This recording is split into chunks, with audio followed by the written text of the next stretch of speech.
começar. Muito bem, a aula de hoje, então, ainda faz parte desse primeiro bloco, né, de preliminares, que são as aulas de introdução às funções reais.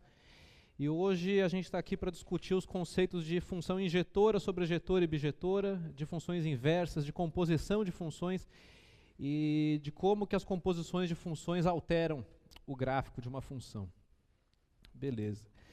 Então, o primeiro conceito é o de injetividade, né? A definição é a seguinte: nós dizemos que uma função é injetora se cada elemento da imagem corresponde a um único elemento do domínio, tá certo?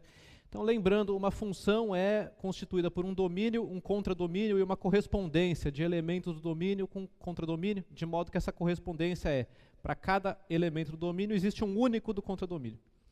Essa é a definição de função. Então, essa é uma propriedade nova que a gente coloca sobre as funções, a propriedade de injetividade, que é, portanto, os elementos da imagem corresponderem a um único do domínio. Em símbolos, a gente pode escrever isso assim, ó, f de x1 igual a f de x2 implica que x1 é igual a x2. Ou, se você tomar a contrapositiva dessa sentença lógica, né, se você negar a tese e a hipótese dela, você chega na sentença equivalente, que é elementos distintos do domínio são levados em elementos distintos da imagem. Então, nós temos essas reformulações todas aí da injetividade de uma função. E quando uma função é real, você reconhece a propriedade de injetividade no gráfico dela através desse teste da reta horizontal, que diz que a função é injetora se e somente se não tem nenhuma reta horizontal do plano cartesiano que intercepta o gráfico da sua função mais de uma vez. Ok? Então, eu quero dar alguns exemplos e nós vamos ver os gráficos desses exemplos também, como é que funciona essa propriedade aqui. Então, em primeiro lugar, vejam que toda função afim é injetora. As funções afins são aquelas funções da forma ax mais b com a não nulo. Né, aquela primeira família de funções que eu falei na aula passada. E essa continha simples aqui mostra que essas funções são injetoras, tá certo? Eu estou usando, então, o seguinte, ó, f de x1 igual a f de x2 é equivalente, substituindo f.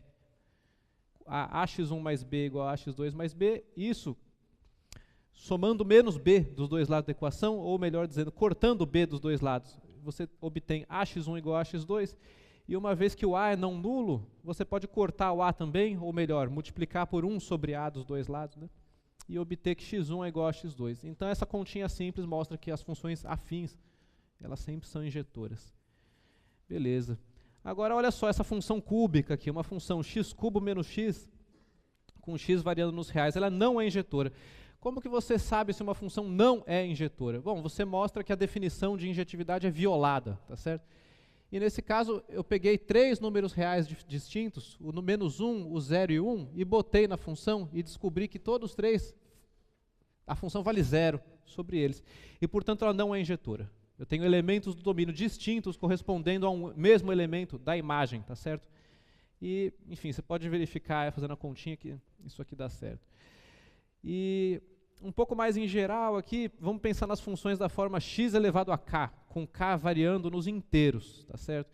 Então, se o k é um número natural, isso aqui é uma função polinomial, tá bom? E se o k é um número negativo, isso aqui é uma função racional.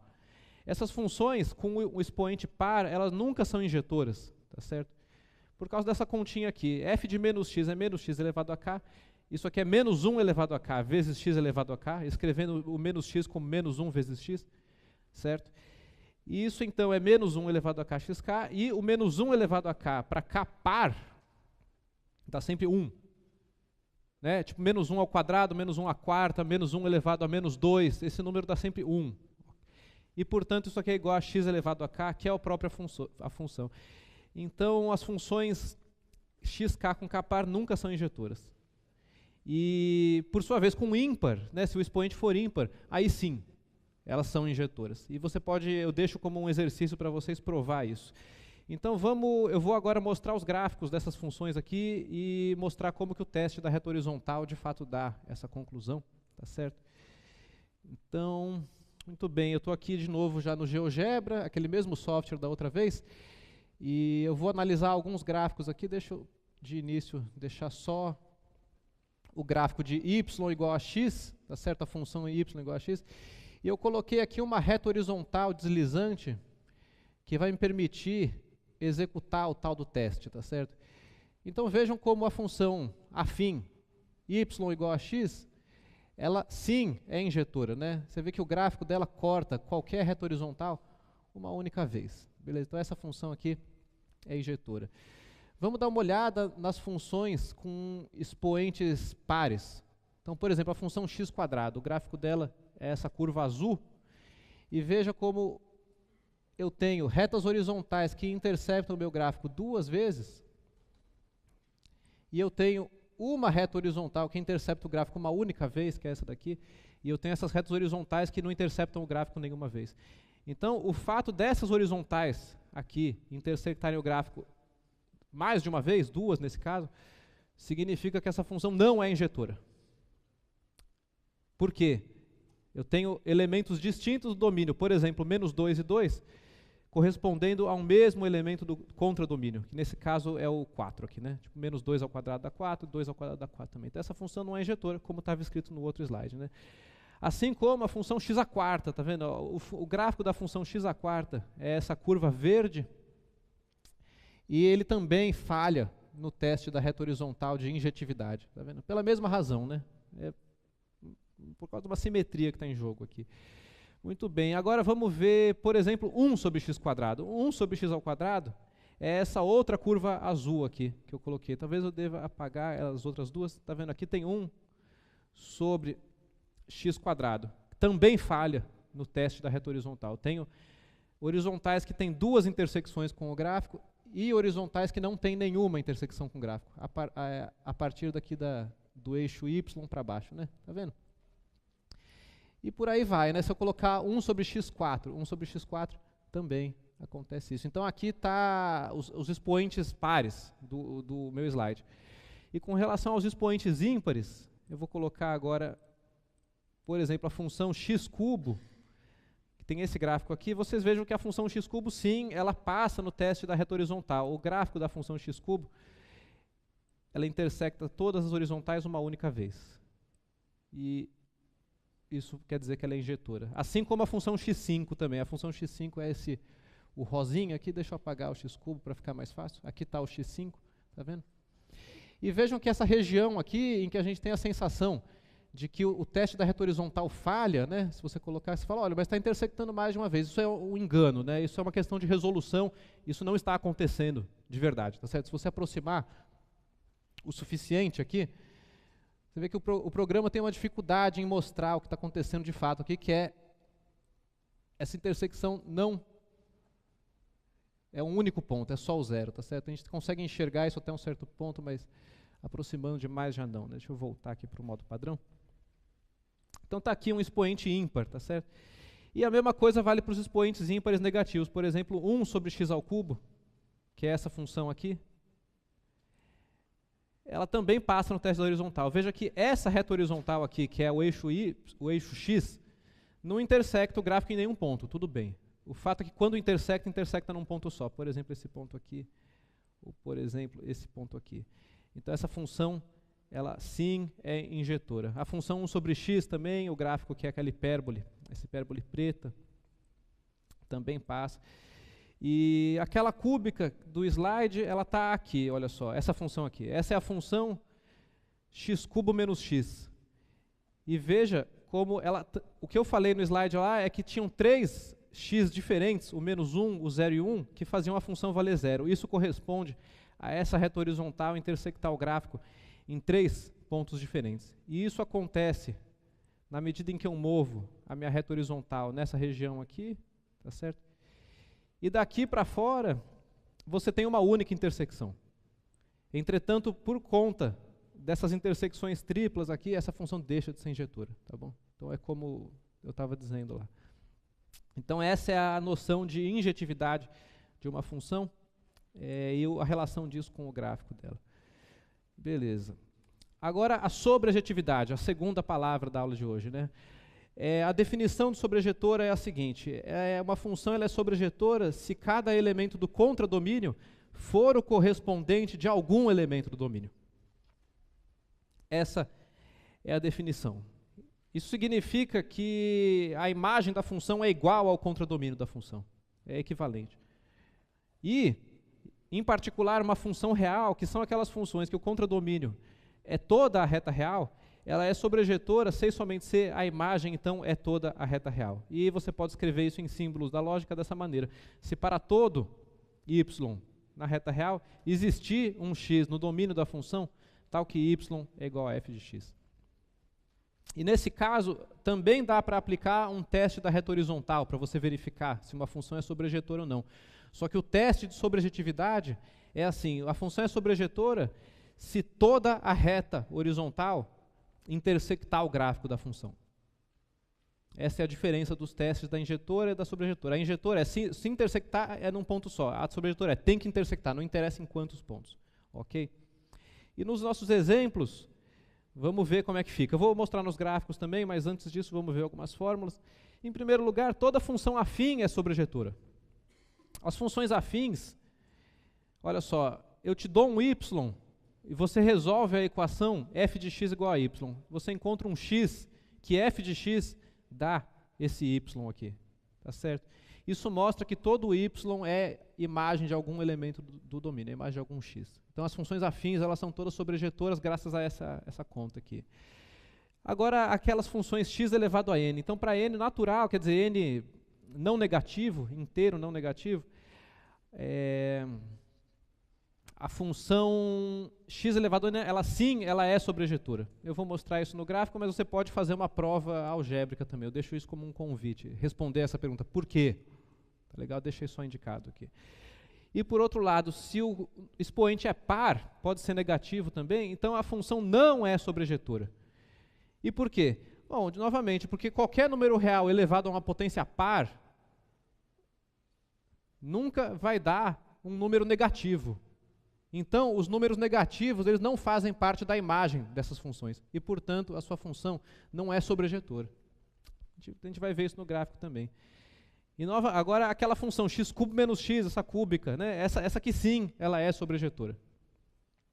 E a função modular também não é sobrejetora. Eu vou explicar quem é a função modular daqui a pouco. Vamos olhar novamente para os gráficos aqui e avaliar. Então, já temos aqui o gráfico da x ao cubo menos x, né?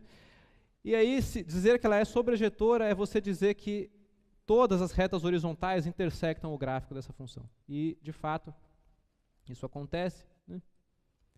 Aqui você pode ver as intersecções sempre acontecendo. Então, essa daí sim é sobrejetora. A função x à quinta, por exemplo, uma função com expoente ímpar, 5, também é sobrejetora. Tá vendo? Você sempre tem a intersecção do gráfico da função com as retas horizontais. Agora, se eu pegar a função 1 sobre x à quarta, por exemplo, aqui, a função 1 sobre x à quarta, que é essa verde, ela falha em ser sobrejetora, por quê? Porque ainda que ela intersecte, o gráfico dela intersecta essas horizontais aqui, ele não intersecta essas aqui de baixo, né? Tá certo? Então, é como eu falei, os números negativos, eles não estão na imagem da função. E, portanto, essa função não é sobrejetora. Tá bem? E a função x à quarta, vamos pegar um outro expoente para, x quadrado. X quadrado está aqui, a curva azul, e ela também falha em ser sobrejetora porque, bom, ainda que ela intersecte algumas horizontais, ela não intersecta todas, né? Tá legal? Então, por exemplo, o menos 4, ele não é o quadrado de nenhum número real. Ele não está na imagem da função x quadrado e, portanto, a função x quadrado não é sobrejetora. Essa é a palavra sobrejetora, então, aplicada a esses exemplos aqui. Opa.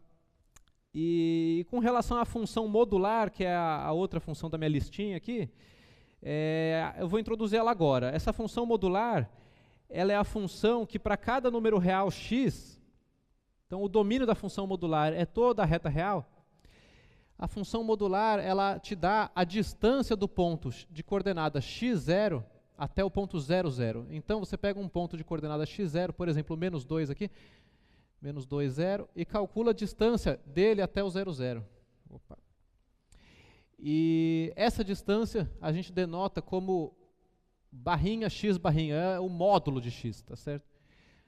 E uma expressão para essa função é dada em duas partes, quer dizer, se o x é maior ou igual que zero, ou seja, se o x está à direita do zero, a função é o próprio x, né? A distância do número 3, quer dizer, do ponto 3, 0 até o 0, 0, é igual a 3. Então, você tem essa primeira parte aqui da expressão. E por outro lado, se você pega um ponto aqui na semirreta negativa, você tem que tirar o sinal dele para calcular essa distância, né? Então, a distância do menos 4 até o 0 aqui é igual a 4, né? Então, a função dá menos x. E aqui está o gráfico da função modular, ele é esse v que está desenhado aí. Tá bom? Então, e essa função aqui, vamos lá, ela é injetora? Não, não é injetora. Por que não é injetora? Porque nós temos pontos diferentes do domínio que a função dá o mesmo valor para eles.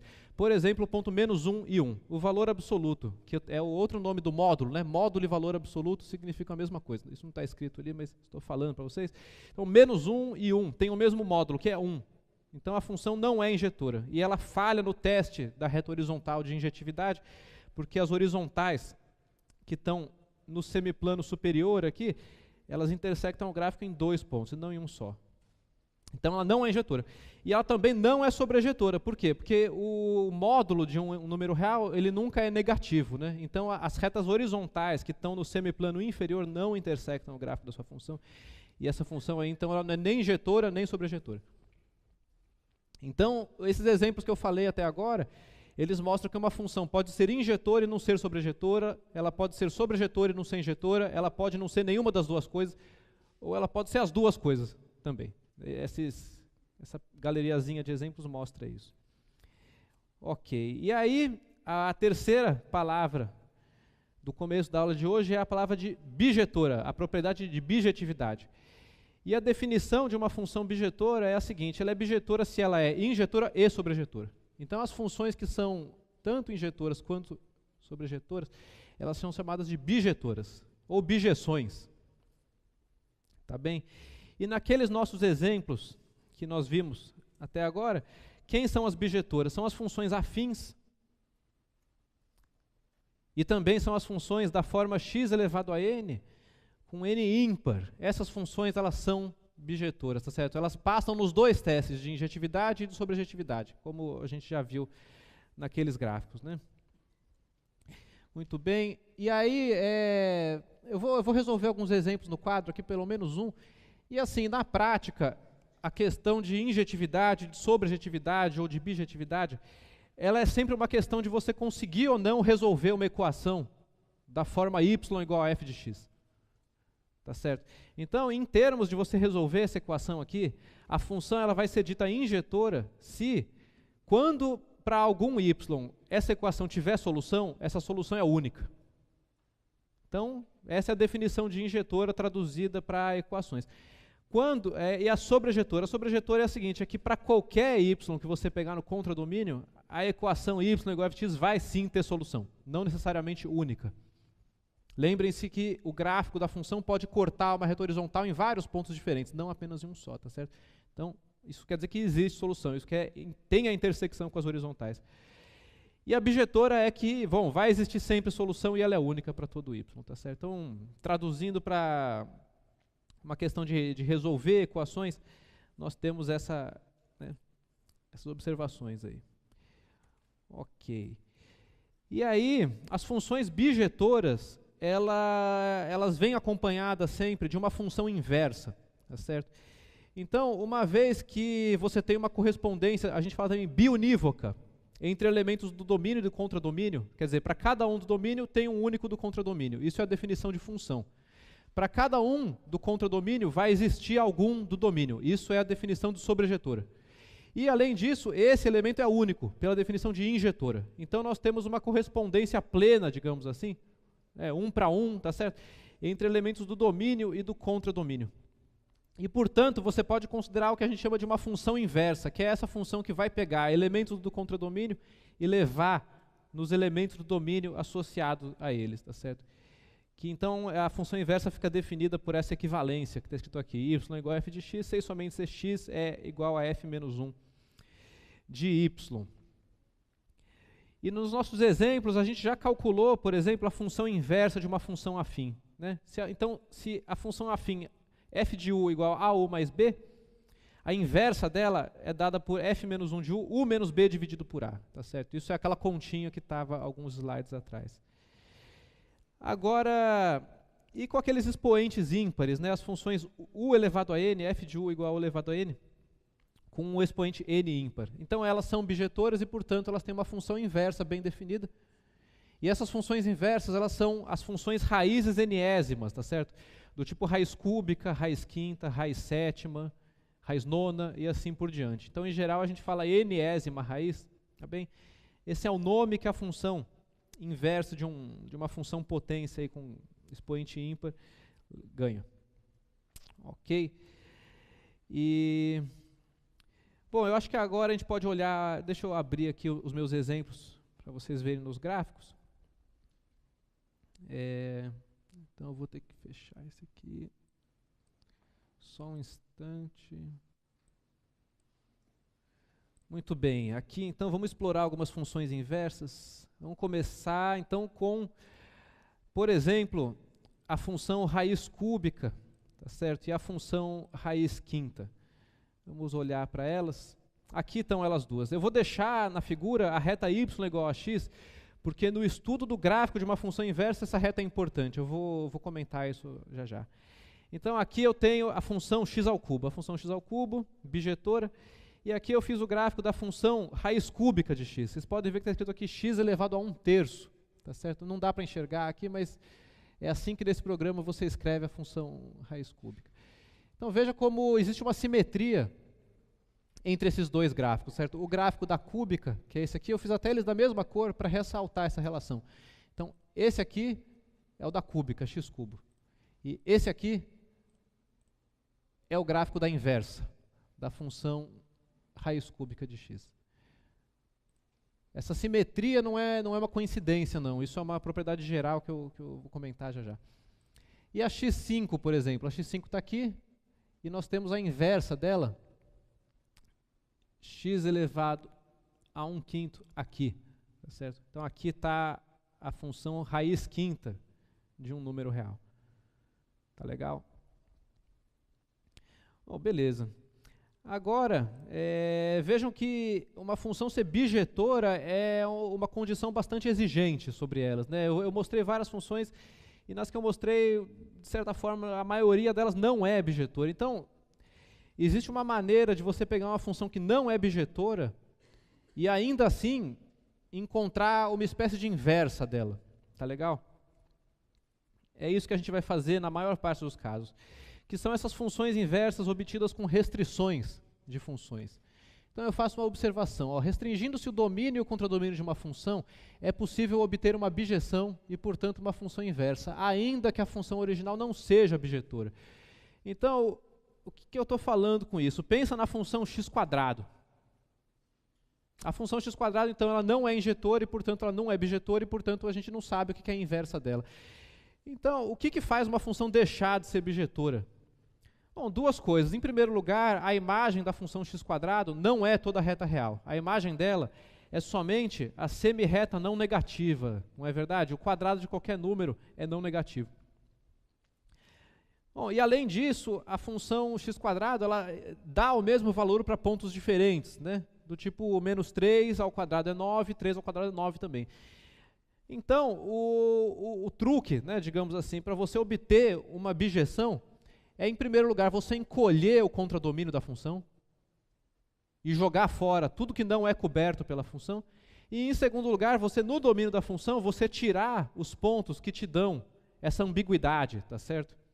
Então, no caso da função x², para eu conseguir obter uma bijeção, o que eu faço é que eu restringo o domínio e o contradomínio dessa função à semirreta não negativa. E a partir daí, a gente tem sim uma bijeção definida pela fórmula x², e essa função pode ser invertida, ela tem uma inversa. Tá legal? E com isso a gente tem bem definidas então as funções enésimas raízes, né? A raiz quadrada, a raiz quarta, a raiz sexta e assim por diante. Mas vejam que para poder inverter uma função dessa eu tive que fazer restrições, e via de regra é isso que a gente vai ter que fazer. Eu vou mostrar o exemplo daqui a pouco e nós vamos ter que trabalhar com essas restrições aí. Tá legal? E agora aqui é o comentário a respeito da simetria daqueles gráficos da função inversa e da função. Então veja o seguinte, se você fizer num mesmo sistema de coordenadas o gráfico da função e de sua função inversa, entendendo que essa inversa esteja bem definida, você vai sempre ter uma simetria em torno da reta y igual a x. É isso que eu estou afirmando aqui. Tá legal? Graças à definição da função inversa, acontece isso. Quer dizer, um ponto de coordenadas x, y pertence ao gráfico de uma função, se e somente se o ponto de coordenadas yx pertence ao gráfico da função inversa, por causa da definição da função inversa. E essa troca de x com y, y com x, é exatamente o que dá a simetria em torno da reta diagonal, da reta y igual a x. Tá certo? Então isso é uma propriedade geral, cuja demonstração é simples. Eu não vou abrir a demonstração aqui para chegar em outras coisas, tá legal? Mas isso vale em geral. E isso aqui também dá uma pista a respeito dessa questão de você ter que reduzir o contradomínio ou o domínio de uma função para poder inverter ela. Por quê? Vamos voltar aqui para os gráficos. Considera aqui a função x², por exemplo. Veja aqui a função x². Bom, a função x², se você simplesmente refletir ela com relação à reta y igual a x, o que vai acontecer é isso daqui. Eu fiz de pontilhadinho para deixar claro que isso aqui não é o gráfico de uma função, tá legal? Então, digamos que você pega a função x² e você fala, eu quero saber o gráfico da inversa dela. Então, o que você faz? Você reflete ele com relação à diagonal y igual a x e vê o resultado. Agora, veja que o fato dessa função não ser injetora, no reflexo, cria uma violação do teste da reta vertical. Certo? Pegou a parábola, refletiu, a hora que eu refleti, você passa umas verticais por aqui, e você vê que falha o teste da reta vertical, e, portanto, o reflexo da parábola não é gráfico de função. Porque você tem retas verticais cruzando esse reflexo da parábola em mais de um ponto, não é verdade? Então, não tem jeito, né? Entretanto, quando eu me restringo somente à semirreta não negativa, então pega a parábola agora, saindo aqui só dos reais não negativos, do zero para frente, tá certo? E reflito ela, eu vou ter esse ramo, digamos assim, do reflexo, que ele sim é o gráfico da função raiz de x. Tá legal? Então vejam como, quando você viola a injetividade, nesse caso, e você reflete com relação à diagonal, você viola o teste da reta vertical, e portanto você deixa de ter uma função. O problema aqui é o seguinte, eu quero inverter esse x², aí eu te dou o número 4, aí você fala, bom, o número 2 elevado ao quadrado dá 4, aí vem outra pessoa e fala, mas o número menos 2 elevado ao quadrado também dá 4. Então, qual que é o valor da inversa do x² sobre o 4? É 2 ou menos 2? Então, nós tomamos aqui a decisão de falar que é o 2, tá certo? É uma convenção de denotar por raiz de x o número positivo, ou 0, que elevado ao quadrado dá x, tá legal? Então, aqui o pontilhadinho azul não é gráfico da função raiz de x. Ele é o gráfico da função menos raiz de x, mas isso é outra história, tá bom? Então, na prática, quando você tem uma função que não é sobrejetora ou não é injetora, para inverter ela, você precisa fazer essas restrições. E isso aparece nas contas que eu vou fazer já já. Bora ver aqui, ó, x4. A x4, por exemplo, que é a verdinha aqui, se você refletir, vai acontecer a mesma coisa com a parábola, vai violar o teste da reta vertical. Então, a gente escolhe como raiz quarta essa função aqui. Tá vendo? Só o ramo superior aqui, da x². Tá legal? Bom, e por aí vai, né? Então aqui eu estou ilustrando aí o que acontece com essas funções x elevado a n. E eu aproveito a oportunidade aqui para cobrir um tópico que ficou de fora na aula passada, que é o seguinte, a gente chama uma função real dessas que eu estou falando aqui, tipo x², x³, né, x², ou então a raiz de x, que é x elevado a meio, a raiz cúbica de x, que é x elevado a 1/3, e assim por diante, elas todas fazem parte de uma família de funções que são essas funções potência. são funções da forma f de x, x elevado a alfa para algum alfa real, não nulo, tá legal? Então, quando o alfa é um número natural, isso aqui é um polinômio, é x elevado a n, tá certo? É um polinômio. Se o alfa é um número negativo, então a tua função é racional, é 1 sobre x elevado a n. Já vimos os gráficos de várias delas, né? E por sua vez, se você tem um alfa da forma 1 sobre n, então você tem a raiz enésima, né? Então, resumindo os últimos slides, a gente tem esse aqui, o x elevado a 1 sobre n é a raiz enésima de x, e o domínio da raiz enésima de x, ele pode ser toda a reta real, se a função, quer dizer, se o n for ímpar, ou então somente a semirreta não negativa se o n é par, tá legal? Então, agora veja bem, as funções potência, elas podem ter outros expoentes aqui, esse expoente poderia ser, por exemplo, 3 meios, esse expoente poderia ser um número irracional, poderia ser a função x elevado a π, por exemplo. Agora, o que é a função x elevado a π? Como é que você calcula uma função dessa? Bom, isso a gente vai ver aula que vem. Essa resposta não vem hoje, não. Mas, por exemplo, para os expoentes racionais, dá para se virar usando essa daqui, tá certo? Então, aliás, tem um detalhe técnico que é importante. As funções raiz, eu não sei vocês, mas nunca ninguém me ensinou a calcular elas, efetivamente. Tipo, no papel, você fala, ó, calcula para mim a raiz quadrada de 6. Me fala aí, até a quinta casa decimal, quanto é que vale essa raiz? Pois é, eu nunca tive isso em nenhuma aula que eu fiz até hoje. E eu não sei se vocês vão ter, talvez tenham, talvez não, mas a gente trabalha assim mesmo. Eu não vou explicar aqui, infelizmente não dá tempo de a gente explicar tudo isso. Então, no cálculo 1, a nossa atitude com relação às funções raiz e às funções potência é a seguinte: existem maneiras efetivas de calcular elas, e a gente vai trabalhar com elas, e é isso. A gente não vai ficar aqui discutindo como que faz exatamente os pormenores disso.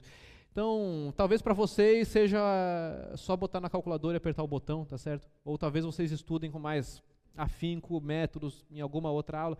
Mas no cálculo 1, a atitude é a seguinte, ó, sim, essas funções são calculáveis, digamos assim, e tudo bem, tá? Então, e eventualmente você deixa indicado o valor dela sobre certos valores, como eu fiz na aula passada com a raiz de 5, né? Lembra que apareceu um raiz de 5 nas minhas contas?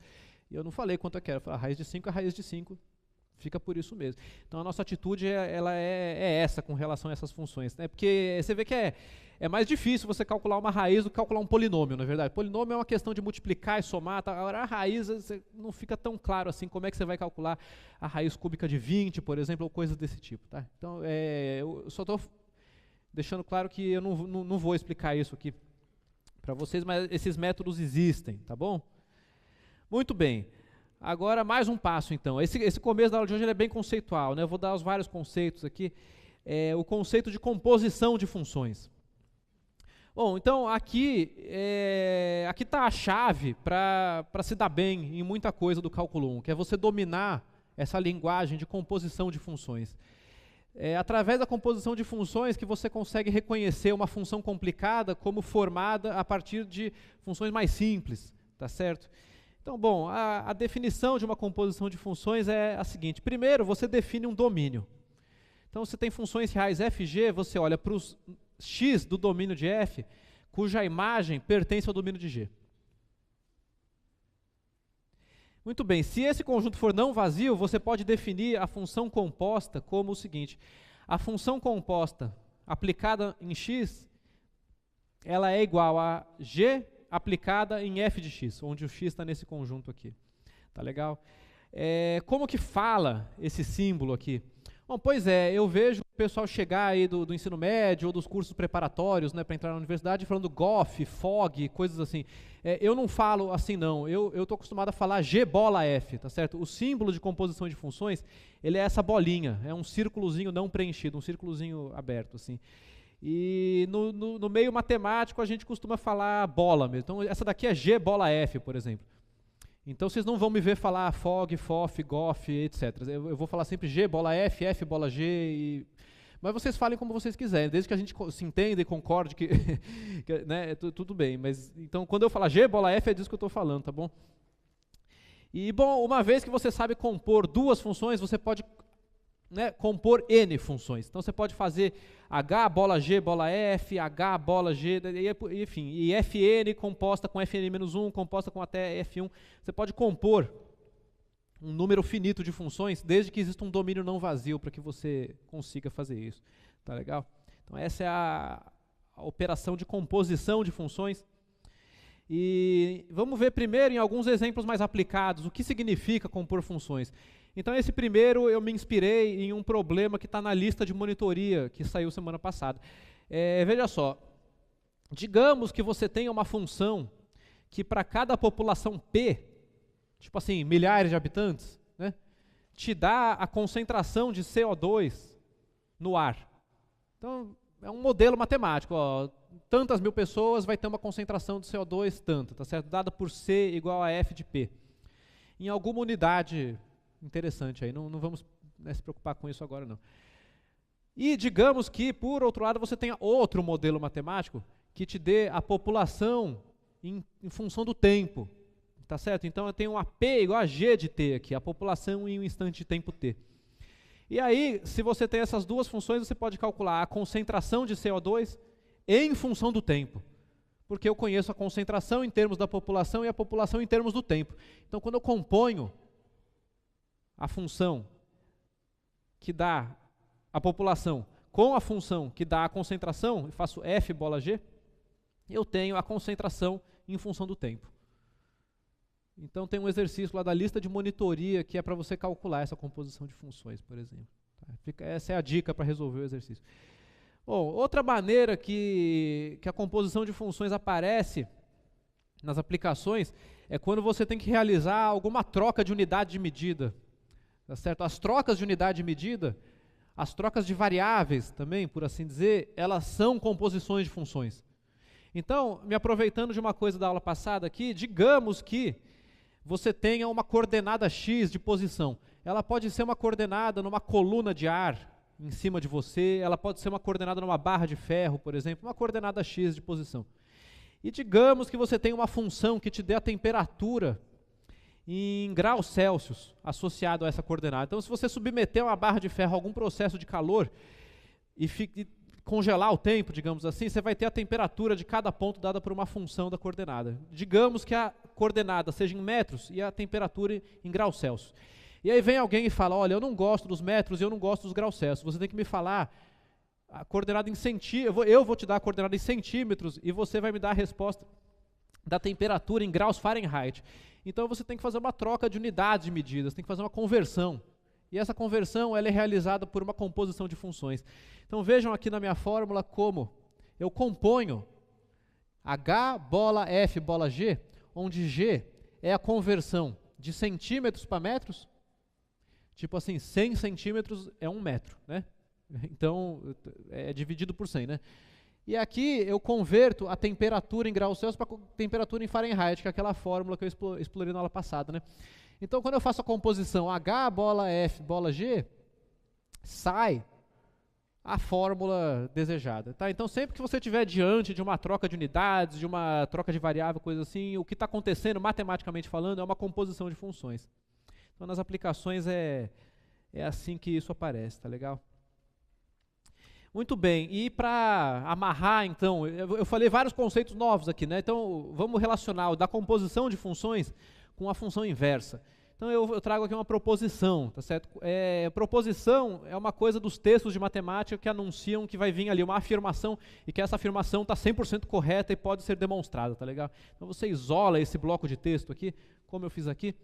Aos poucos vocês vão ter que se acostumar a ler textos de matemática, então às vezes se surgirem dúvidas sobre por que está escrito assim ou assim, vocês me perguntem, porque eu já estou há muito tempo lendo essas coisas, eu não sei mais o que é claro para os iniciantes ou não. Mas enfim, proposição, então, não enunciado, né? Se você tem uma função bijetora f com domínio A e contra domínio B, e aí você pega a inversa dela, é f a menos 1, a função inversa, a composição da função com a inversa, quando aplicado em qualquer elemento do contradomínio, dá ele mesmo. E por sua vez, se você fizer f menos 1 bola f nos elementos do domínio, também vai dar ele mesmo. Então isso aqui está te falando o seguinte, uma função bijetora, a função inversa dela desfaz aquilo que ela fez, tá certo? É isso que está sendo dito aqui. Se você pensar numa função como uma transformação, eventualmente ela pode ou não ser desfeita, né? Você pode até pensar nesses filtros que se aplicam numa foto, por exemplo. Você pega uma imagem digital e você sujeita ela a alguma transformação, tipo virar ela de ponta cabeça, por exemplo. Então você pegou os pixels da imagem e rearranjou eles de alguma maneira que te deu uma outra imagem. Isso é uma função. Não é uma função real, mas é uma função. Bom, essa função que é virar a imagem de ponta cabeça, ela pode ser desfeita. Ela tem uma inversa, que é virar de ponta cabeça de novo, por exemplo. Então é nesse sentido que a composição de uma função com a sua inversa vai te dar essa identidade aqui, tá legal? A inversa, ela desfaz aquilo que a função fez. Então se a tua função te dá uma informação e ela é bijetora, você pode recuperar de onde veio essa informação aplicando a inversa dela. Tá legal? Essa é o que essa primeira sentença está falando. E a gente vai usar isso aqui para testar se a fórmula que eu encontro para uma função inversa está correta ou não. Tá legal? Eu vou usar isso agorinha. Que mais? Muito bem. E além disso, se você tem uma segunda função bijetora, saindo do contradomínio da primeira e chegando num outro contradomínio, a composição das duas ela é bijetora, ou seja, composições de funções bijetoras são bijetoras, e a inversa da composição é dada por essa fórmula aqui. G bola F inversa é a inversa de F bola G inversa. Então essa é uma proposição que vai nos ajudar a trabalhar com isso. Então agora eu quero fazer um exemplo concreto no quadro. Alguém quer perguntar alguma coisa sobre essa parte mais conceitual, sobre os exemplos básicos ali?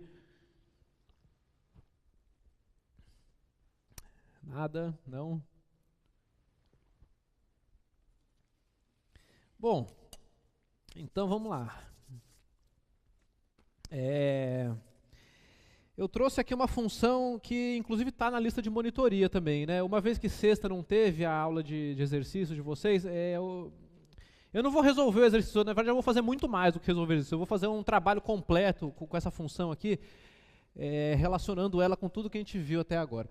Então, a função é a seguinte, é a função f de x igual a raiz quadrada de menos x mais 3 dividido por x mais 2. Reconhecem essa fórmula da lista aí? Na lista está um ômega, um Wzinho um pouco redondo, a letra grega ômega. Eu estou chamando de x, o nome da variável não interessa, tá certo? Então, ó, vamos em primeiro lugar reconhecer essa função aqui como uma composição de funções. Eu vou reconhecer essa função f de x como sendo a composição h bola g de x, onde? Quem é quem? Então veja só, eu estou aplicando por fora uma raiz quadrada. Aqui. Aliás, desculpa, para ficar de acordo com as minhas anotações, eu vou chamar aqui g bola h, tá bom? Só para não me atrapalhar com o papel depois. Então quem é quem? Então ó, a função de fora, que é a função que está sendo aplicada por último, é a função raiz quadrada, tá certo? Então onde g de x é a função raiz de x. Tá certo? E a primeira função é essa função de dentro, que é uma função racional, é um quociente de funções afins, tá certo? Que é a minha função h. H de x é a função menos x mais 3 sobre x mais 2. Tá bom? Então a primeira mensagem aqui é essa, é essencial que você, ao olhar uma expressão complicada, você consiga reconhecer que ela é uma composição de expressões mais simples. Tem exercícios que são assim, pega essa expressão e escreve como uma composição. Então, fiz isso, peguei uma função e reconheci que ela é uma composição dessas outras duas funções aqui. Tá legal? E essas funções aqui, elas têm os seus domínios, né? Vamos deixar claro quais são os domínios dela. Então, veja bem, o domínio de G, ele G é a raiz quadrada. A raiz quadrada ela está bem definida na semirreta não negativa, né? É um intervalo fechado no zero, aberto no mais infinito. Muito bem, essa é a minha função, o domínio da função G. E o domínio da função H? Bom, o domínio da função H é aquela coisa, né? Isso aqui é uma função racional. A função racional, o domínio dela é o conjunto dos x, onde o denominador não se anula, né? Então, bom, o domínio de H, ele é os x reais, tais que x mais 2 é diferente de zero. Bom, agora uma vez que x mais 2 é igual a zero, né? Se somente se o x é igual a menos 2, o que eu estou fazendo então é tirando da reta real o ponto menos 2, né? Tá certo? Isso quer dizer então que o domínio de H é a reta real menos o 2. São todos os reais diferentes de menos 2. Então esse é o domínio da minha função de dentro aqui, da função que está dentro da raiz quadrada, da função racional H. Beleza? E agora vamos ver o domínio da f. O domínio da f, por sua vez, a gente pode usar o seguinte: uma vez que a f é a composição, né? Quer dizer, f é g, bola, h, eu uso a formulinha da definição do domínio da função composta. Quem que era mesmo? É esse daqui, né? São os pontos x do domínio de H. Então, em primeiro lugar, para fazer uma composição, eu tenho que poder aplicar a primeira função, eu tenho que poder aplicar H. Para poder aplicar H, eu tenho que ter aqui o x no domínio da H. Muito bem, então x no domínio de H, tais que H de x pertence ao domínio da função G. Então, são os pontos do domínio da primeira, cuja imagem pelo domínio da segunda. Isso é o que estava escrito ali no slide, tá legal? É a definição do domínio da composta. E, bom, nesse caso particular, essa definição está me dando o quê, então? Que são os x diferentes do menos 2, né? X pertencente a R menos 2, tal que H de x pertence a DG. DG está aqui. Ou seja, tal que menos x mais 3 dividido por x mais 2 é maior ou igual que zero. Certo? Quer dizer, pertencer a esse intervalo aqui é ser maior ou igual que zero, né? Então aqui foram uma sucessão de definições, né? Tá legal? Agora o negócio então é considerar essa condição aqui. Vamos descobrir para quais x essa expressão menos x mais 3 sobre x mais 2 é maior ou igual que zero. Então eu tenho que fazer uma análise de sinal aqui. Então vamos ver.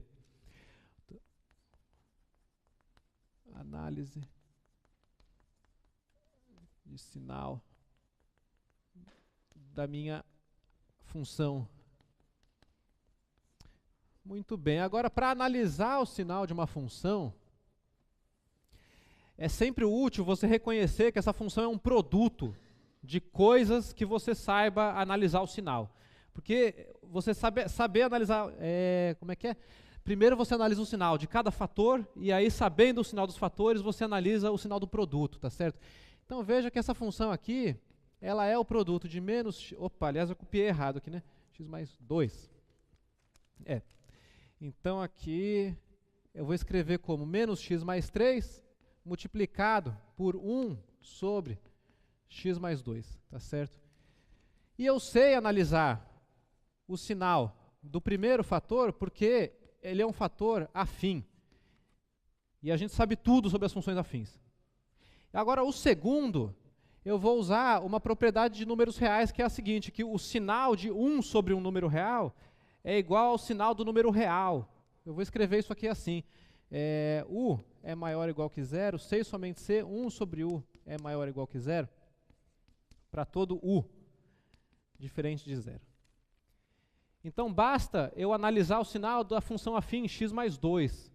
E aí eu vou saber o sinal dessa, eu vou saber o sinal do produto, portanto. Tá legal? Então, vamos lá, né? Eu tenho aqui a minha reta real. Agora eu tenho essa função aqui, menos x mais 3.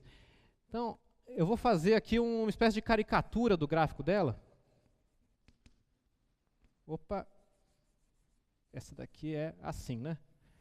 A função menos x mais 3, ela tem inclinação igual a menos 1. Então, ela é uma reta decrescendo aqui.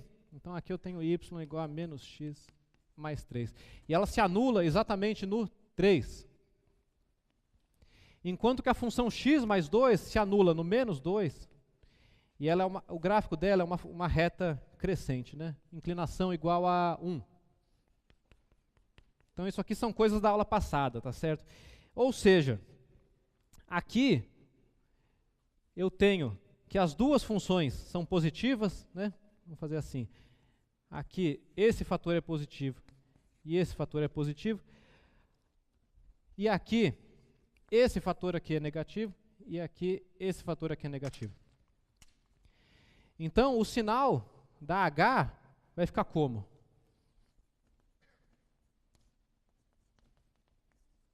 Vai ficar assim, né? Bom, tem dois pontos importantes aqui, o menos 2 e o 3. Agora, ó, é um produto, né? Então, o produto é positivo quando? Quando os fatores têm o mesmo sinal. Se for negativo com negativo ou positivo com positivo. Se for um positivo e um negativo, dá negativo, né? Então, olha só, aqui eu estou pegando um positivo com um positivo. Então, no miolo aqui, entre menos 2 e 3, a H tem sinal positivo. Agora, daqui para cá, um fator é positivo e o outro é negativo. Então, daqui o sinal está dando negativo. E daqui para cá a mesma coisa. Ó, do menos 2 para a esquerda, eu tenho um menos com um mais aqui. Tá legal? Então, aqui dá menos também. Então, é assim que você analisa o sinal de um produto. Na lista de monitoria, você vai ter que analisar sinais de produtos de 3 fatores afins. Tem lá uma coisa tipo x, x mais 1, x mais 2. O que você faz? É a mesma coisa, só que é um pouquinho mais sutil, porque vai ter mais fatores, tá legal? Mas aqui está a dica para você analisar o sinal de um produto de funções afins, certo? Muito bem. E daqui, então, eu descubro o quê? Eu descubro que h de x é maior ou igual que zero somente quando o x pertence ao intervalo menos 2, 3. Tá certo?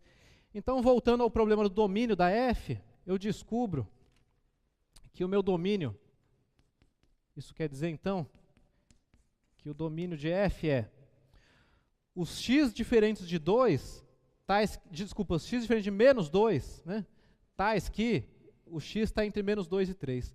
Então, no final das contas, o meu domínio vai dar o intervalo aberto, menos 2, fechado no 3. Então, calculei o domínio da composição. Então, ó, na análise, isso é recorrente, ter que analisar o sinal de alguma função para calcular o domínio de alguma composição.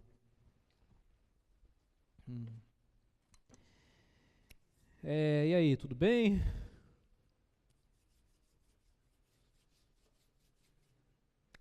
Que bom. Então, vamos lá.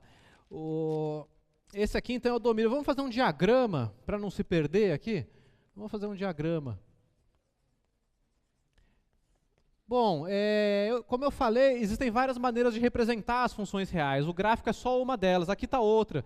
Aqueles diagramas de flechas, né? Quando você estuda funções nos materiais, tem sempre uns diagramas de flechas lá. Vamos lembrar desse diagrama. Então, o que está acontecendo aqui? Então, enquanto vocês pensam alguma pergunta para fazer, eu vou desenhar aqui o diagrama. Então, olha só, eu tenho, em primeiro lugar, uma composição G bola H para me dar F, né? Tá legal? Então, eu vou fazer assim, a função H vindo daqui para cá, né? E a função G vindo daqui para cá. G. Tá bem? E a função F é a composta, né? Tá certo? G bola H. Primeiro aplica H, depois aplica G. Beleza? E aí a gente começa a ver aqui o seguinte, então vamos olhar para esse pedacinho de baixo aqui, para o pedacinho da G. A G é a função raiz quadrada, então o domínio de G, ele é somente aqui o semi-eixo 0 mais infinito, né? Então o domínio de G está aqui, dg. E a função raiz quadrada, ela chega também nesse mesmo semi-eixo aqui, o semi-eixo 0 mais infinito. Então aqui, lembrando que G é igual à função raiz quadrada. E aqui a gente tem uma inversa, né? A função inversa, que vai daqui para cá, que é a função que pega um número e eleva ao quadrado, né? Então esse pedacinho, essa segunda etapa, digamos assim, da função, ela é uma raiz. Enquanto que a primeira, aconteceu o seguinte, eu tive que tirar um ponto do domínio, que é a menos 2. Então o domínio de H é toda a reta real menos o menos 2, né? Então, lembrando aqui, dH é a reta menos o menos 2. Né? E H está vindo daqui para cá, ok? E para que a imagem de H caia dentro dessa semi-reta aqui, ou seja, para que a imagem de H caia dentro do domínio da função G, eu não posso olhar para o domínio todo, que é toda essa reta menos 1, menos 2. Não, tem que pegar só um pedacinho, e o pedacinho está dado aqui, né? Tá certo? É o conjunto aberto no menos 2, fechado no 3. O 3 está mais ou menos para cá, né? Tá certo? Então, apesar do domínio da H ser grande, né? Ser toda a reta menos esse ponto, o domínio da composição acaba sendo somente esse pedacinho aqui. Tá certo? Que é o intervalo aberto, então, dg bola H. Aqui está o domínio da F. E a F faz isso, então, ela pega esse intervalo, joga nesse intervalo, e a partir daqui pega esse intervalo e joga nesse intervalo aqui. Tá? Então isso é para colocar as ideias em ordem, ver se as flechas estão saindo e chegando de onde elas têm que sair mesmo, tá certo? Inclusive, né, aqui é o 3, né, aqui é o ponto 3. Olha só, se você aplicar H de 3, né, bota o 3 na fórmula, H de 3, você vai ter menos 3 mais 3, 0, dividido por 5, dá 0. Então, nesse diagrama de flechas aqui, o ponto 3 corresponde ao 0, tá certo? E daqui para frente, o 0 corresponde ao 0 também. Enquanto que esse pedaço aqui, eu digo para vocês, esse pedaço vai ser levado para o lado de cá, tá certo? Esse pedaço aqui ele vai vir para cá. Mas não é muito claro como que esse pedaço. Isso aqui é uma coisa que a gente vai conseguir entender melhor. Olhando para o gráfico, daqui 10 minutos eu vou fazer o gráfico para vocês verem. E também quando a gente estudar limites, a partir da semana que vem, tá? Mas o diagrama aqui é esse, entre os domínios e os contradomínios. Tá. Pensar em alguma pergunta para fazer? Não? Bom, eu vou fazer mais umas contas ainda. Como eu falei, eu ia fazer o serviço completo, né? Agora, eu vou considerar o problema de inverter essa função. Vamos pensar sobre isso. Então, inverter essa função é uma coisa que eu farei em 2 etapas, né? Porque lembrem-se da nossa formulinha. A fórmula aqui é a seguinte, é que G bola H inversa é a mesma coisa que H inversa bola G inversa. Tá legal? Essa é a fórmula da nossa proposição que eu mostrei ali. Bom, agora a G inversa eu já conheço. G inversa é elevar ao quadrado. Tranquilo. Então o negócio é a gente inverter H. Uma vez que eu inverter a minha função H, se eu calcular H menos 1, eu vou ter a inversa da F também. E ao fazer isso, eu vou inclusive descobrir quem que é a imagem da F. Que é uma pergunta que está lá na lista também, não é? Então, vamos considerar o problema de inverter a função h. E aí, lá vamos nós. Como eu falei, é resolver uma equação, tá certo? É resolver uma equação. Eu vou colocar a equação aqui, então, menos x mais 3 sobre x mais 2 igual a y. E aí, a pergunta aqui é a seguinte. Dado y, encontrar x, tá certo? Então eu tenho que fazer uma manipulaçãozinha algébrica para tirar dessa equação o x em função do y, tá certo? E não o y em função do x. Esse é o trabalho de você inverter uma função, é resolver a equação, entendeu? E no meio do caminho podem ou não aparecer restrições, tá certo? E é nesse sentido que eu digo que vai surgir aqui a imagem da função original. Então vamos lá, ó. Multiplica o x mais 2, né? Beleza, então agora vamos escrever isso aqui ainda como x, y mais 2y. Agora junta tudo que tem x de um lado para poder resolver a equação em x, né? Tá certo? Então aqui eu tenho menos xy igual a menos 3 mais 2y. Então, agrupa em x, né, menos x, 1 mais y, igual a menos 3 mais 2y. E isso quer dizer que menos x é menos 3 mais 2y dividido por 1 mais y, menos 3, né?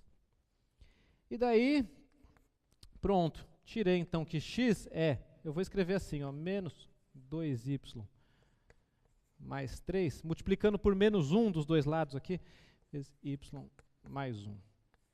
Aqui está a minha fórmula x em função de y, a minha fórmula que define a inversa da função h. Agora veja que aqui eu precisei passar dividindo 1 mais y, e isso não pode ser feito quando y é igual a menos 1. Está aí a restrição. Isso aqui funciona bem quando y é diferente de menos 1, tá certo?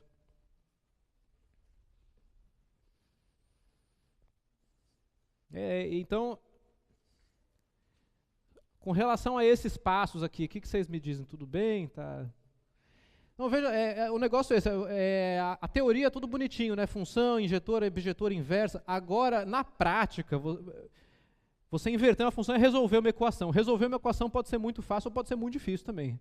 Pode ser até mesmo impossível, digamos assim, algebricamente falando. Nesse caso, eu diria que é fácil. Não precisou de nenhum truque muito sujo, não, né? Foi uma questão de uma álgebrazinha mais ou menos limpa. E atenção ao fato aqui de que y tem que ser diferente de menos 1 para que isso aí dê certo. Né?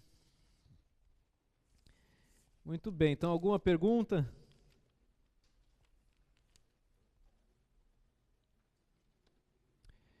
Então olha só, a imagem da h, como é que fica? Bom, você vê, o menos 1 está fora, né? Então a imagem da função h, ela é toda a reta real menos o menos 1. Então eu posso até escrever isso aqui, né? Isso é a imagem da h, né? A imagem da função h é toda a reta real menos o menos 1. E eu tenho que h define uma bijeção da reta menos o menos 2 para a reta menos o menos 1. Tá certo? H é essa bijeção entre os dois.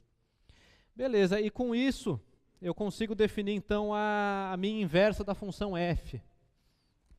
Então a conclusão disso tudo é a seguinte. Então, vamos escrever assim, a conclusão é, bom, em primeiro lugar, f é uma função definida no intervalo que vai de menos 2 até 3 e que chega no intervalo 0 mais infinito. E aí, né, a inversa, isso aqui é uma bijeção. Bijeção. Então veja como eu restringi o contradomínio. E a função inversa, ela é dada pela fórmula, que é, bom, como eu escrevi ali, né? h menos 1, bola g a menos 1, de x. E isso dá o seguinte, h de menos 1 de x ao quadrado, g menos 1 de x é x quadrado, e isso significa que eu pego aquela fórmula lá e boto x quadrado nela. Então isso aqui dá menos 2 x ao quadrado. Então veja como as letras se confundem, tá certo? O nome que você dá para a variável de uma função não pode ser relevante, tá certo? Em momento nenhum. Então ali o que era x e y eu estou trocando aqui, colocando x. Né? Então é menos 2x quadrado mais 3, né? Mais 3. X quadrado mais 1. Pronto. Essa é a minha função inversa, quer dizer, isso é a fórmula de f a menos 1 de x.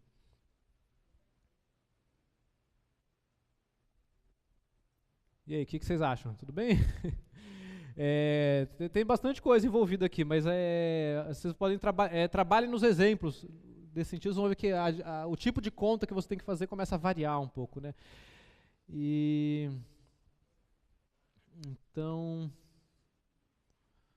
no meu diagrama, se eu quiser completar aqui, eu posso botar minha h menos 1 aqui, né? E eu acho que eu deveria fazer uma verificação aqui também, né? Será que eu não errei alguma conta?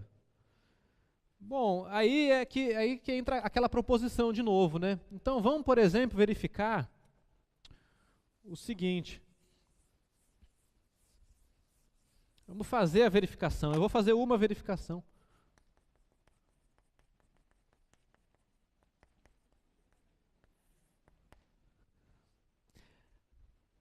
Ah, aliás, é mesmo. Eu não escrevi a imagem aqui ainda, que é a pergunta que tem na lista de exercícios. Bom, a imagem da função é o domínio da função inversa, é isso, né? E veja como essa função inversa está definida com o domínio 0 mais infinito. Então, em particular, eu descubro aqui que a imagem da função f, que é o domínio dessa função inversa obtida após algumas restrições, ela é, né, o intervalo 0 mais infinito. Tá legal? Isso segue dessa discussão aqui. Agora a verificação que eu quero fazer é a seguinte, eu quero mostrar que, por exemplo, que f composto com f a menos 1 de x é igual a x. Lembre-se que aquela proposição dizia isso, né? Se você tem bijeções inversas, quando você compõe, tem que dar isso aí. Então, se eu fizer a conta e não der, é porque eu errei, tá certo? É por isso que eu chamo de uma verificação. E, além disso, você teria que fazer a outra também, né? f menos 1, bola f, x igual a x. Essa aqui eu deixo para vocês como um exercício. Eu vou fazer essa daqui. Essa daqui, então, é assim. F bola f a menos 1 de x é f aplicado em f menos 1. f menos 1 está aqui. Então, é f menos 2x² mais 3 dividido por x ao quadrado mais 1. Agora, pega essa expressão e coloca na sua fórmula de f. Tá certo? A fórmula da f, então, vai ficar uma coisa meio grande aqui, né? Vai ficar assim, menos 2x² mais 3 sobre x² mais 1 mais 3 dividido por menos 2x² mais 3 sobre x² mais 1. Tudo isso dentro da raiz quadrada. Essa é a composição f bola f a menos 1. Então veja, onde era x na fórmula original, entra aquilo que está entre os parênteses aqui, tá certo? Esse bloquinho é o bloquinho que vai no lugar do x. E vamos ver se deu certo minha conta, então. Vamos ver. Em cima, né, a raiz vai estar por fora de tudo aqui. Agora na parte de cima, vamos logo dar conta desse sinal, né? Então aqui vai dar 2x² menos 3, né, sobre x² mais 1. Eu vou escrever isso aqui como um quociente só. Eu vou incorporar o 3 no quociente, tá certo? Com isso fica mais 3x² mais 3, né? Eu estou somando esses quocientes aqui, o 3 sobre 1 mais esse quociente aqui. Essa é a parte do numerador. E embaixo eu vou ter, então, menos 2x² mais 3 mais x² mais 1 dividido tudo por x ao quadrado mais 1.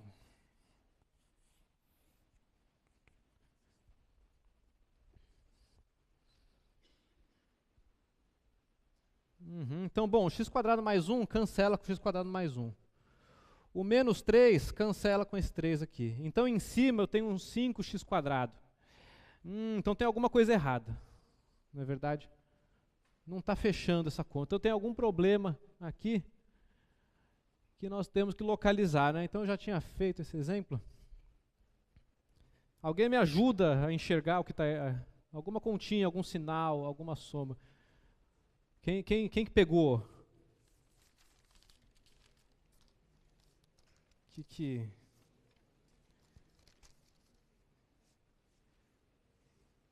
Quer dizer, o que tem que dar no final? Tem que dar x. Não é? Não pode ter nem mais nem menos. Tem que dar f menos 1, bola f de x, tem que dar x, entendeu? Não pode ter nem coisa sobrando, nem faltando, né?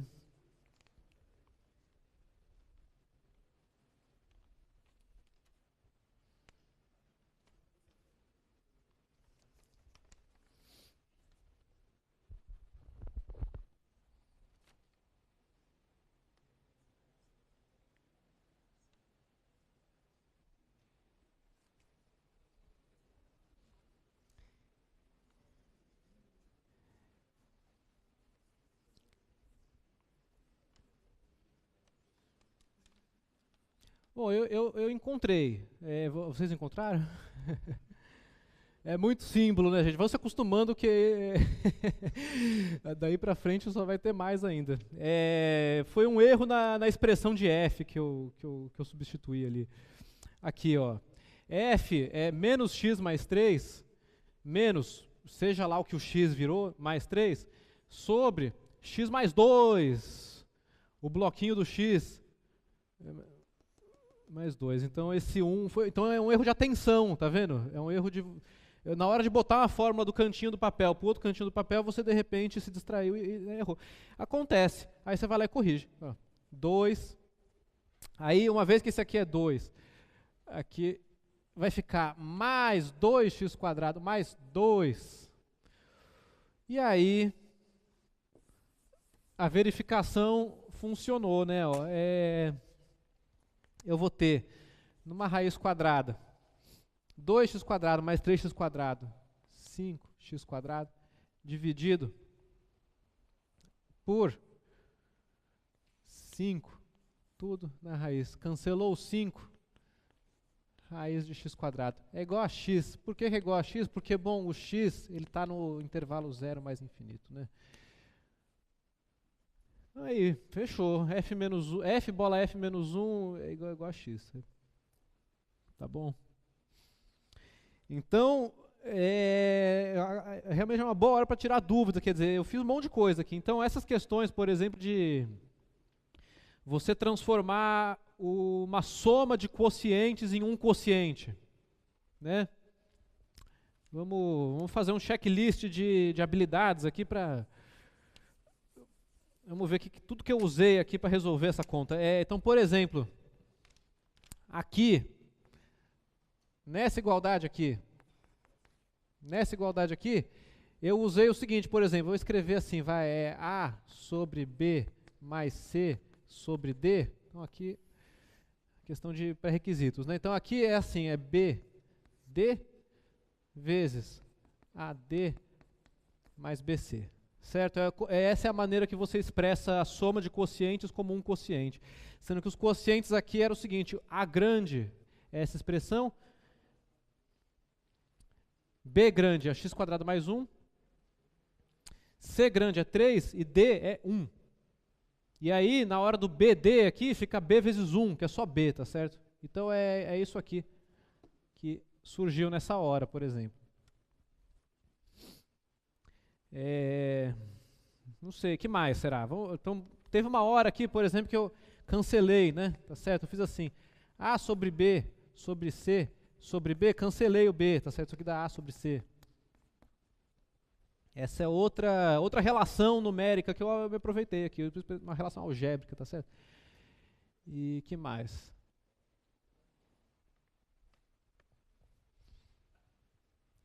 No finalzinho aqui, é verdade o seguinte, é verdade que a raiz quadrada de um número ao quadrado é sempre o valor absoluto do número, não é? Pega tipo menos 3. Menos 3 ao quadrado é 9, raiz do 9 é 3. Então corresponde. Agora, uma vez que o meu x estava na semi-reta não negativa, né? Que foi onde eu peguei ele aqui, né, para aplicar f menos 1, ele sai só como x aqui mesmo.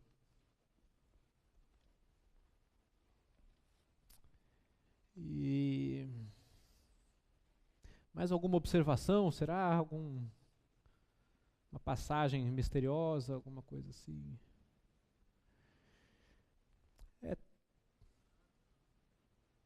Ninguém quer dividir as dúvidas? Não, bom.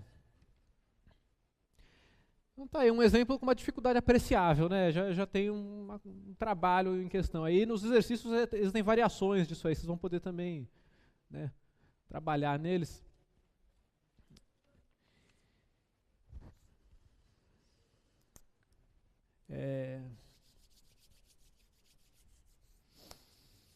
Então tá. Então vamos prosseguir.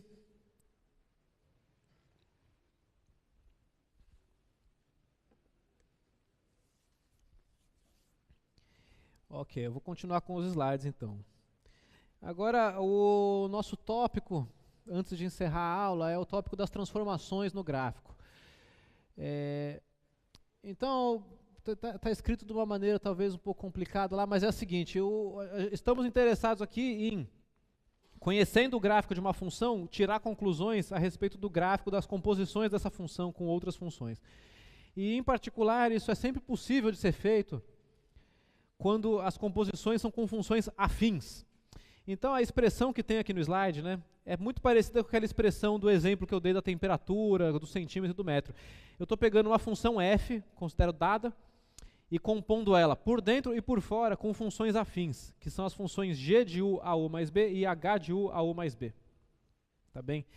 E a questão aqui é, o que acontece com o gráfico dessa função f quando eu componho? Então, tipo assim, você tem um gráfico, você trocou as unidades por funções afins, o que acontece com o gráfico, tá certo? Essa que é a pergunta. E, em primeiro lugar, vamos considerar o diagrama aqui do penúltimo quadro naquela situação, né? Então, eu vou escrever a partir daqui. Então, veja só, o problema, então, é o seguinte, eu tenho aqui agora uma composição tripla, né? Tá certo? Uma composição em que o meio é aquilo que é dado, que é a minha f, e na parte de cima e na parte de baixo eu tenho minhas funções afins. G, H. A função f, ela tem o seu domínio. Não sei como que é o domínio, não é? Depende da f. Desenhar um pedacinho dele aqui. E a função f tem a sua imagem, ela pega esse domínio e leva ali em algum lugar da imagem. Então, pegou esse aqui e levou em algum lugar aqui, né? Então, aqui temos a imagem de f, ou um pedaço da imagem também. E a questão está em entender o que as funções afins fazem nessas pontas, na parte de cima e na parte de baixo, né? Então, h e g afins, né? H é uma função afim e g é uma função afim também. Então, o problema, ele se reduz, na verdade, a você entender qual que é a ação de uma função afim sobre a reta real. Tá legal? Então, na verdade, a gente reduz o problema ao seguinte, a pegar, digamos, com uma variável u aqui, pertencente a R, vamos olhar para a função f grande de u da forma alfa u mais beta. Tá legal? Então, a função afim. E a questão é o que a função afim vai fazer, né, com o domínio e com a imagem da sua função. Então, em primeiro lugar, veja o seguinte, para eu poder aplicar f sobre h, eu tenho que me restringir o domínio da h àqueles pontos que chegam no domínio de f. Então, em primeiro lugar, o que vai acontecer aqui é que eu vou ter que pegar quem? A imagem inversa do domínio de f, tá certo? Pensando que esses pontos aqui são aqueles pontos que, quando eu aplico h, vão parar dentro do domínio da f, para eu poder aplicar f, tá certo? E a partir daí, eu aplico f, e aí depois, quando eu aplicar g, eu vou ter o quê? Que eu vou chegar aqui na imagem, né? Pegar a imagem de f, e isso aqui vai chegar, então, desculpa, no g da imagem de f, né? Então, aqui é que está bem. Então, com relação ao domínio e à imagem da composição, é isso, né? O domínio é a imagem inversa do domínio original, e a imagem vai ser a imagem da função pela função afim, tá certo? Então, essa é uma coisa geral. E a questão é realmente entender o que acontece aqui, né? Agora, a gente entende as funções afins, elas mesmas, como uma composição também. Então, na verdade, tem duas etapas aqui na função afim, né? Você pode escrever f como uma composição g, bola, h, onde aqui g de u é a soma de u com o seu beta, né, com o bzinho, e h de u é o produto do seu u com o alfa. Tá vendo? Então, primeiro multiplica, depois soma. Tá vendo? Então, a função afim, ela mesma é uma composição também dessas funções mais simples. E, portanto, o problema de você entender o que a função afim faz com a reta se reduz ao problema de entender o que cada uma dessas duas faz com a reta, e depois olhar para a composição. Então, reduziu o problema mais um pouco. E aí, o que acontece aqui é o seguinte, essa parte H aqui é a multiplicação por alfa. E então, eu ainda escrevo isso como possivelmente duas composições. Em primeiro lugar, o produto com o valor absoluto de alfa. Então eu posso pensar que multiplicar por alfa é primeiro multiplicar pelo valor absoluto de alfa e depois multiplicar pelo sinal, se esse sinal existir. A multiplicação pelo produto, ela faz o seguinte: digamos que aqui você tem o ponto 1, 2, menos 1, menos 2, e eu multiplico tudo por alfa. Então, ó, 0 vezes alfa dá 0. Então, esse ponto, no diagrama de flechas, corresponde a esse. Enquanto que o 1 é elevado no alfa, o 2 é elevado no 2 alfa, o menos 1 no menos alfa e o menos 2 no menos 2 alfa. Tá certo? Quer dizer, pensando aqui tudo o valor absoluto, né? E o 0, alfa vezes 0 dá 0. Então, é o seguinte, pensa no exemplo alfa igual a 2, para começar. O alfa igual a 2 é como se ele pegasse a reta real e dilatasse ela por um fator 2, certo?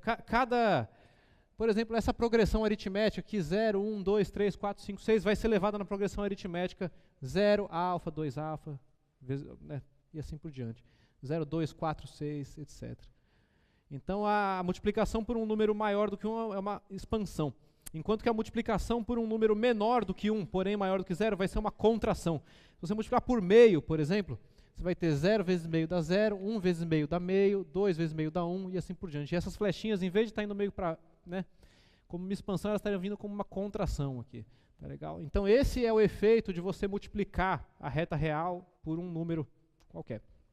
Quer dizer, um número positivo. E se for negativo, depois disso você ainda tem que fazer o menos, né? Então aqui teria uma segunda etapa que pode estar presente ou não, da multiplicação por menos 1. Agora, a multiplicação por menos 1, ela é interpretada geometricamente como uma reflexão da reta. Quer dizer, cada número real x é levado em menos x, que é o oposto dele com relação à origem. Então aqui entra uma reflexão, tá certo? Quer dizer, cada ponto desse lado aqui vai ser levado desse outro lado aqui. Quando pegou a reta real, refletiu, tá certo? Então você pode ter expandido, você pode ter contraído e depois ter refletido a reta real. Então isso é o que multiplicar por um número real faz. Essa é a ação geométrica, digamos assim, de multiplicar por um número real. E aí, a partir daí, entra a parte da translação, né? Então isso aqui seria, digamos, a ação de H. Agora, a ação de G é mais simples, a parte da G é mais fácil, que é somar beta. Isso aí é uma translação. O nome disso é translação. Você está pegando qualquer número e somando um beta nele. Tipo, digamos que o beta seja 3. O 0 vai para o 3, o 1 vai para o 4, o 2 vai para o 5 e assim por diante. Você tem uma translação. Então, a função, a parte G, tá certo? É o seguinte, você está pegando qualquer pedacinho aqui da reta real, você translada ele simplesmente para frente ou para trás, dependendo do sinal, né, do beta, tá bem? Então isso aqui é uma translação. Translação. Né? Cada x0 vai ser levado num certo x0 mais beta. Então a função afim, juntando tudo, o que ela faz ela dilata e contrai, dilata ou contrai, possivelmente reflete, possivelmente translada. Essa é a ação geométrica, então, no sentido de um diagrama de flechas, né? Quer dizer, o gráfico a gente já viu. Podem ver que tudo isso é compatível com a descrição no gráfico também, mas essa descrição mais, não sei, a descrição mais imagética, digamos assim, dá isso daí, né?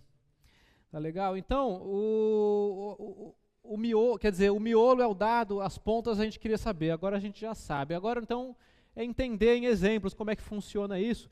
Aí, só um instante aqui, eu vou carregar o aplicativo para a gente poder visualizar exatamente o que acontece aqui. Muito bem, então, esse aplicativozinho aqui é o seguinte, você escolhe uma função. Aliás, deixa eu zerar tudo aqui. Ok. Então você escolhe uma função. Eu coloquei aí, para a gente começar, a função x cubo menos x, mas podia ser qualquer outra função, sei lá, se quiser fazer com a x cubo só, faz só com a x cubo, tá certo? X cubo menos x, enfim. E aí, aqui está a composição, tá vendo? A, F, KX mais B, então o meu Azinho aqui chama K, ok? E aqui tem esse D por fora, que é o meu B grande, né? E a gente vai ver o que acontece com essa composição. Então, em primeiro lugar, eu vou variar o Bzinho. O Bzinho, ele tá, vamos colocar o K igual a 1, né? Para deixar só X mesmo, o KX é igual a X. Aqui está a fórmula de G, tá vendo? Aliás, o A grande não pode ser 0, A grande tem que ser 1 também. 1. Pronto. E aí, então, eu vou somar uma constante dentro da variável da função. Olha o que acontece. O gráfico é transladado de um lado para o outro. O que está acontecendo aqui? Então, por exemplo, eu pego um B positivo, pego um B 2,3. Por que que, quando o B é positivo, o gráfico vai para a esquerda? Bom, porque essa é a função de dentro. Então, você tem que pensar assim, quem que, quando eu somar B, vai cair dentro do domínio da função? E aí é por isso que tem essa coisa um pouco confusa, a princípio, de que números positivos dentro do argumento da função fazem ela ser transladada para a esquerda. Porque você pega um ponto aqui, soma B, ele cai dentro do domínio da função. Aí você aplica a função. E marca o ponto no gráfico aqui, tá certo? Então, somar uma constante, aqui eu estou olhando é só translação, tá vendo? Eu botei A igual a 1, não tem dilatação, nem contração, nem reflexão. É só a translação pura, tá certo? Bzinho aqui. O gráfico vai para um lado, vai para o outro. Ok? Beleza. E se eu somar agora uma constante fora da função? Então, veja bem, a primeira constante está operando dentro do argumento, né? Ou seja, no eixo x. A segunda está operando no eixo y. E o que acontece é que o gráfico ele vai para cima e para baixo, né? Então, você vai ter uma translação da imagem, nesse caso. Seria a parte de baixo do diagrama que eu desenhei no quadro, né? Aqui. E aí, se você começar agora a multiplicar também constantes dentro ou fora da função, vamos colocar ela de volta no lugar de onde ela veio, zerando os dois aqui. E vamos olhar, por exemplo, para quando eu multiplico um número dentro do argumento da função, que é esse Kzinho ali, o Azinho da discussão no quadro. Então, o que vai acontecer é, olha lá, um efeito de contração horizontal sobre o gráfico, para Ks maiores do que 1.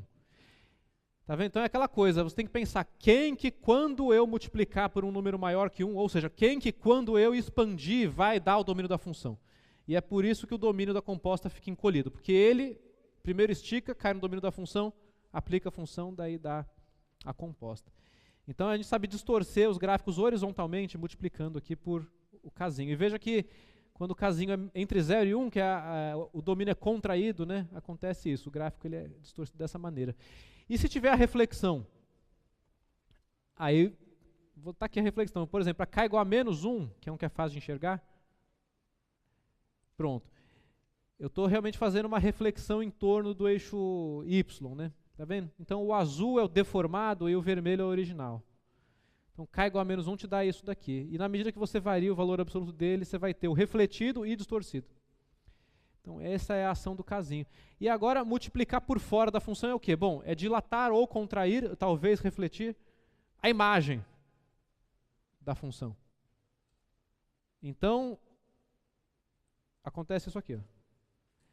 Veja como agora é um efeito vertical, né? A função que age por fora, ela age sobre o eixo Y, tá certo? Então é natural que a gente espere isso. Depois multiplica por A por fora, o gráfico aqui. Até que, então pode ser contraído também, né? Veja como os zeros não se anulam, né? Afinal, se f de x é 0, A vezes f de x é 0 também, né? Então os zeros ficam paradinhos no lugar. Isso é assim mesmo. E se eu pegar um A negativo, a gente começa a ter esse efeito de reflexão também, tá bem? Possivelmente com uma distorção.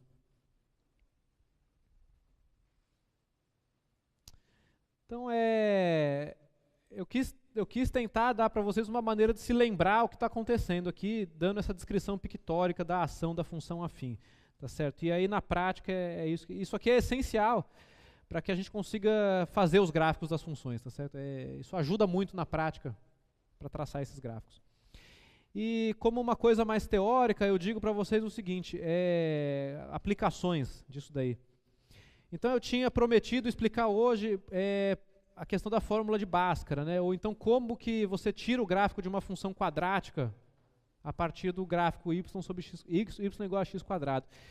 E isso é possível graças à seguinte continha, tá certo? Que está aqui no slide, que é essa técnica, é conhecida como a técnica do completamento de quadrados, tá certo? É uma coisa da geometria analítica que está nos exercícios também, que é o seguinte: eu estou pegando uma expressão, ó, y igual a x quadrado mais bx mais c. Tirei o a para fora, tranquilo, né? A é não nulo, tirei para fora, beleza, fica assim. Agora, aqui, eu tenho x quadrado, b sobre a, x, c sobre a. A técnica de completamento de quadrados, ela faz o seguinte: ela pega uma expressão dessa forma e transforma em uma expressão que não tem esse termo, só x aqui. Você vai ter um termo quadrático e um termo constante. Você não tem o termo só multiplicação por x. Enfim, eu não vou agora ter tempo de explicar exatamente como que você deduz isso, mas nos exercícios está lá para você fazer. Completar um quadrado para transformar uma expressão quadrática numa coisa dessa forma aqui, tá certo? Você pode simplesmente verificar que está certo o que está escrito aqui também, beleza? Usando que a mais b ao quadrado é a quadrado 2ab mais b quadrado, né? Beleza, então aí aqui eu peguei a função quadrática e transformei ela nessa forma aqui. Essa forma ela é extremamente útil. Em primeiro lugar, para você descobrir os zeros da função. Então é um exercício simples você provar a fórmula de Bhaskara a partir dessa expressão. A parte difícil é você completar o quadrado. A parte fácil é você igualar a zero, passar um negócio para um lado, tirar a raiz quadrada e sair a fórmula de Bhaskara, tá certo? É daí que vem esse b sobre 2a do estudo das quadráticas, tá certo? É daí que vem esse negócio. E bom, eu abreviei a expressão usando delta aqui. Beleza? Agora, o que isso tem a ver com as transformações das funções? Eu acabei de escrever, então, uma função quadrática como uma composição da função y igual a x ao quadrado com funções afins, olha só. Então eu escrevi a função quadrática como a composição de 4 funções. A primeira delas é uma translação horizontal. A segunda é a u vai em u quadrado, tá certo? Então o que está acontecendo? Pegou a parábola original e translada horizontalmente pelo b sobre 2a, tá certo? A partir daí, você aplica uma translação vertical, que é a função que aparece aqui, a hora que eu somo o menos delta sobre 4a quadrado aqui, tá vendo? Está aqui. E depois disso é só multiplicar por a, que é o que vai deixar sua parábola mais fechadinha ou mais aberta e talvez de ponta cabeça. Então é isso. Você conhecendo o gráfico de y igual a x quadrado e sabendo o que uma função afins faz com uma função, você conclui o gráfico da parábola, para qualquer que seja a parábola, tá legal? Então, teria que dar mais alguns detalhes do rigor matemático e tal, mas na prática a gente pode sempre pensar desse jeito, né? Pegou a y igual a x quadrado, deu uma deformada nela, obteve a parábola que você queria. E um desafio é você fazer a mesma coisa para as funções da forma ax mais b sobre cx mais d. Você pode, a partir da hipérbole 1 sobre x, descobrir o gráfico dessa função também, aplicando composições afins. É uma conta, é no mesmo espírito, mas não é a mesma conta, tá certo? É um pouco diferente. Ah, legal. E, muito bem, então, para a gente concluir, eu deixo aqui a definição, uma definição auxiliar, né, que é a definição de funções pares e ímpares, tá certo? Sendo que as funções pares são aquelas que f de menos x é igual a f de x para todo x no domínio. O domínio tem que ser simétrico com relação à origem. Então, a nomenclatura aqui, ela é inspirada pelas funções x elevado a n mesmo, tá certo? As funções x elevado a n com n par são funções pares, tá bom? E nesse caso, o eixo y é sempre um eixo de simetria do gráfico. E a função é ímpar se f de menos x é menos f de x, tá certo? E eu escrevi uma bobagem aqui, essa frase está errada. A reta y igual a menos x não é eixo de simetria, foi um deslize meu, que a simetria no gráfico da função ímpar ela é diferente, não é o que está escrito aqui não, desculpa. A última sentença está correta sim. Tá bom? Então essa é uma nomenclatura que vai ser usada a partir das próximas aulas, tá bem? Que vai ser a respeito dessas famílias de funções. Agora, tenho 3 minutinhos aqui, eu vou aproveitar para... Bom, em primeiro lugar, alguma pergunta? Alguém quer perguntar alguma coisa? Essa aula de hoje é muito conceito novo, né? Muita teoria, muita jargão, muita palavra. Essas primeiras aulas, elas são assim mesmo. Depois, cada aula vai ter menos conceitos e a gente vai poder se aprofundar mais em cada um deles. Isso aqui tudo de certa forma, é uma revisão, né? Seja lá para quem for essa revisão. Então é por isso que a gente vai mais rápido também, é muito conceito. E a próxima aula vai ser mais ainda, vai ter todas essas famílias de funções aí. Mas se ninguém quiser perguntar nada, eu gostaria de mostrar para vocês no GeoGebra como que você pode usar o GeoGebra para verificar se os exercícios que você está resolvendo estão dando certo ou não. Tá certo? Então, para ganhar tempo, eu tenho trazido os gráficos tudo prontinhos, para só apertar um botão e aparecer. Mas quando você quiser fazer os seus gráficos, você pode, por exemplo, usar essa barrinha de entrada que tem aqui no canto do software, tá certo? E eu vou colocar aqui as seguintes funções. Em primeiro lugar, a função y igual a x, para me dar a reta diagonal. Em segundo lugar, eu vou botar a função do exercício que eu resolvi, tá certo? Que é a função raiz quadrada de 3 menos x dividido por x mais 2, né? X mais 2. Pronto, aqui ó, o gráfico dela. Lembra que o domínio era o aberto menos 2, o fechado 3? Aí, ó. Parece que eu não errei, né? O gráfico da função está todo compreendido nessa faixa vertical delimitada pelo menos 2 e pelo 3. Não é? Então esse é o gráfico daquela função lá. E aí eu posso também fazer o gráfico da função que eu afirmei que é a inversa, só para a gente ver se ele dá simétrico com relação a esse ou não. Então vocês podem usar esse software como uma espécie de resposta dos exercícios, né? Tá certo? É claro que a nossa posição aqui é a seguinte, somos nós que temos que dizer se o software está certo ou não. E não o contrário, porque vocês vão se formar em engenharia ou cursos de ciências e o papel de vocês vai ser esse. Mas no primeiro ano a gente pode, né, confiar que quem fez o software não é uma pessoa mal intencionada e que o software vai dar respostas corretas. Então a gente pode usar ele como uma, né, como uma espécie de resposta dos exercícios. Então eu vou colocar aqui a minha candidata inversa, que é a seguinte função, né, é a função menos 2x² mais 3 dividido por x² mais 1. E está aí uma espécie de comprovação de que eu estava certo mesmo, né? Então veja só, o gráfico verde é o da função dada e o gráfico vermelho, a partir do zero, é o gráfico da minha resposta. E quando eu reflito o verde, dá o vermelho, e quando eu reflito o vermelho, dá o verde. Não o vermelho todo, porque se eu refletir o vermelho todo, vai dar aquela violação do teste da reta vertical, né? E não vai ter uma função.